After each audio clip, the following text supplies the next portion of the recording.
So after meeting this detective, the two of them went into an interview room where Mark Foster's wife was waiting for them. And right away, Detective Long noticed that she was very pregnant and at least 15 or 20 years younger than Mark. But despite that, she seemed very composed. It would turn out she had already been told about her husband's death, and she was basically resigned to the fact that she was here to try to answer questions to figure out what happened. She and so knows the what detective went down. sat down and they began to interview her. And then when they brought up the note that was found in Mark's shoe, specifically when they said the two names that were on that note, Jack Frazier and Jimmy Bailey, when they said that, it triggered something in Mark Foster's wife. She immediately began to cry, and then in between sobs, she would tell the detectives that she knew who those two men were. She told them that she had previously had relationships with both of them before marrying Mark. Oh. And she said after she married Mark, Jack and Jimmy became very jealous. They didn't like the idea that she had chosen Mark over them.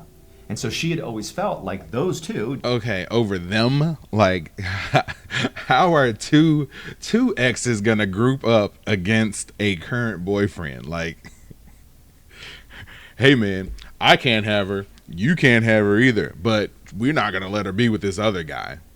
Like, what type of depravity is that? Like, that is...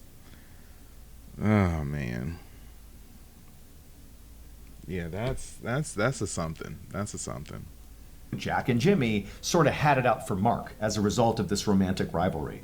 After the interview with Mark's wife ended, Romantic Detective Long rivalry, began to think okay. that, despite this case appearing on the surface to be very odd and confusing, that perhaps in reality, it was quite simple.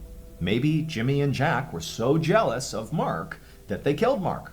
I mean, based on what Mark's wife had just told them in the interview about them being romantic rivals of Mark. I'm and guessing also it's the not fact that